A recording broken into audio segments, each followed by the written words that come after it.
Hey guys, what's going on? Welcome back to another video. Today we've got a few little topics to go through and we're just going to get into it straight away with the first one. And we're starting off with just some news on Ben Chilwell and Callum HudsonAdobos apparently already on the pre-season grind at Cobham.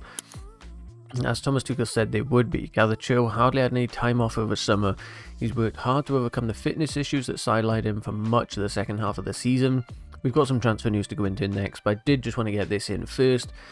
Basically showing, they both have had big injuries in their career. Obviously Ben Chilwell last season, Callum's was the year before, I'm pretty sure, wasn't it? So it's very good to see that they're both getting into work early. Callum HudsonAdobos, we all know maybe he's not going to be what every Chelsea fan wished he would be. It's good to see him putting in this work, he still wants to be a Chelsea player, he still wants to be a first team player. And Callum has shown elements of being a true winger, what we see from players like Dembele that Chelsea are looking at signing. Callum HudsonAdobos could be that one day. I'm not saying he's shown the elite talent that Dembele maybe has, but he really does have it about him, so I'm glad to see they're getting in early. Ben Chilwell, of course, needs to get that fitness up after not playing much at all for a lot of the season. So good to see them both in there. Cho not having barely any time off. I think that's good. I don't think he needed time off. He hadn't really played much. What he needed was to keep going, keep that grind up, and maybe get a head start on all the other players that are coming back from their holidays. So this is good. Then next up we have an update from Fabrizio Romano, and he says Chelsea will sign 2 centre-backs this summer. I had seen this reported by Grimes as well a few days ago, so it does look very accurate that we're going for 2. We'll also make the final decision on Levi Colwill, as multiple clubs are interested in the English centre-back on a permanent deal. Leicester, Palace, Brighton and Nottingham Forest have asked for him. So it says they've asked for him, so I assume that means to sign, not on a loan, because on a loan I'd consider a few of those clubs if we're going to sign enough players to not have, squad depth issues at centre-back. However, Chelsea are going to sign 2, so it probably is going to be Kunde and Lit, it looks like at the moment. We've got some other ones maybe lined up in case that doesn't go as planned. But Levi Colwill, man, is he good enough?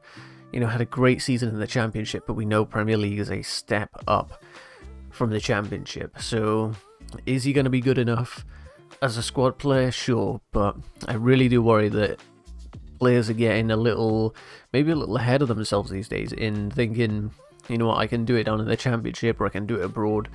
I want to be a first team player constantly, week in, week out, in a Chelsea team, in a top team that's trying to push for the title. Realistically, Man City, Liverpool should be a few levels ahead given where their squads are and the fact that we're in a bit of a rebuild, so I don't know.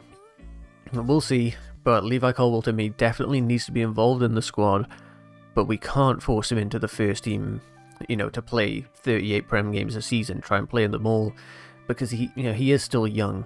He still hasn't experienced Premier League football like that. So to me that'd be silly. He needs to accept a bit of a backup role to play in, like Trevor did last year. Maybe a little more, maybe a little less, who knows. But that's where he needs to shine. But Chelsea definitely going for 2 centre-backs, so I'm thinking Kunde, De Ligt. Then next up we got more from Fabrizio Romano saying Chelsea will submit a new proposal for Raheem Sterling as they're already working on it. Tuchel wants him, and personal terms have already been discussed. Negotiations with City were led by Marina. She's now left the club. Bowley is preparing a new bid. So whatever basically went on with Granovskaya and City for the Raheem bid, I guess maybe is sort of scrapped, and Todd Bowley's going for a new bid, it says. So he's going to go in, try and get Sterling. As we've seen, it seems like the priority is to basically find out what's going on with Ousmane Dembele, and then Sterling is our backup in case that goes south, he decides to join Barcelona. So Chelsea, I think, are basically just going to get everything in order so that maybe by the beginning of next month, obviously only a few days away now, Dembele will make his choice. If we get, the no, he's going to Barcelona, or he's staying at Barcelona, then Chelsea are going to go fresh in on a bid on Sterling and are really going to push for that. And I'd be very happy with both. Sterling definitely more of a goal scorer, but brilliantly creative as well. Premier League experience is a big one for me in that, he's played at top teams in the Premier League, so he'll know how to break, low blocks and things like that. Dembele, a bit more of an unknown, bit the injury factor, so a little bit more risky, but maybe a little more exciting as well. So it's an interesting one, but Chelsea are going to go back in with a new bid for Raheem Sterling. Then following on from that, we have more defender news, and it says Chelsea have been given the final deadline to complete the potential deal for 23-year-old blah blah blah. Basically, it's Jules Koundé, and apparently Sevilla are looking for a deal with 56 million, and it must be wrapped by July 5th. So apparently Chelsea are literally 5 to 10 million, based on the reports we're seeing. If they're looking for 56, I'm pretty sure 50 around there is what Chelsea have offered. So it's so close. And they want the deal wrapped by July 5th, so pretty much like 10 days, call it that.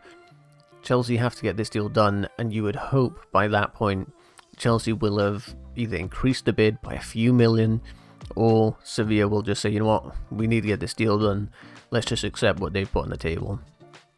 I don't know how it's going to end. I'd imagine Chelsea are probably going to have to up their fee, you know, we need him, so it wouldn't be crazy for Sevilla to go, look, I know you'll be unhappy here, but we'll hold on to him for another year, and we'll see how it goes then, see if you can get him next year.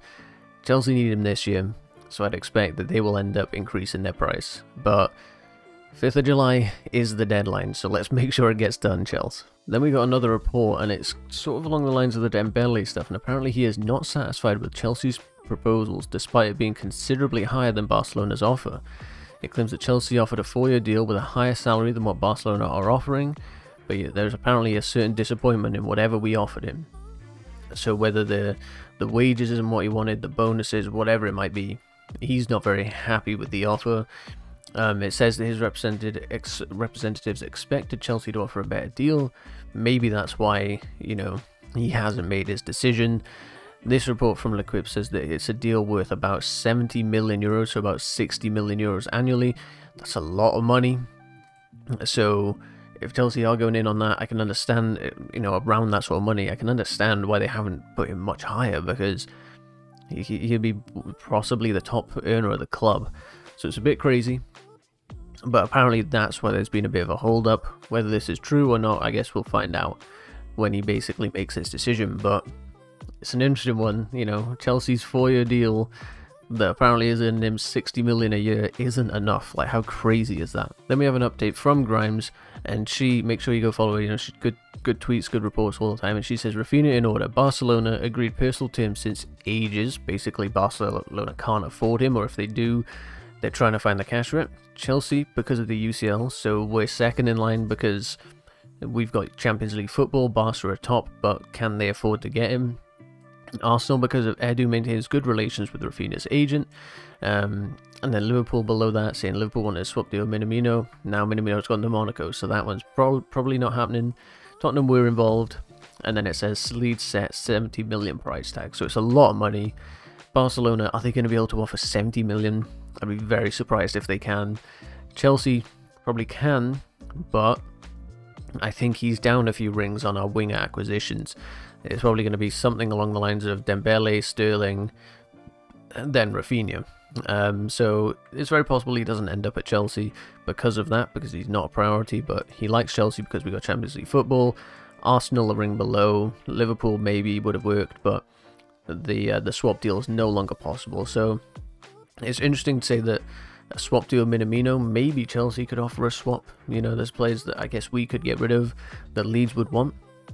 I'm not too sure, but basically that's it. Chelsea second in line, but kind of in my head first in line, because Barcelona cannot afford that, whereas Chelsea probably can. But that's going to be the end of the video, guys. If you did enjoy, please be sure to leave a like on it, hit the subscribe button and the notification bell so you never miss out on future videos. I will catch you guys on the next video. Thank you for watching. Goodbye.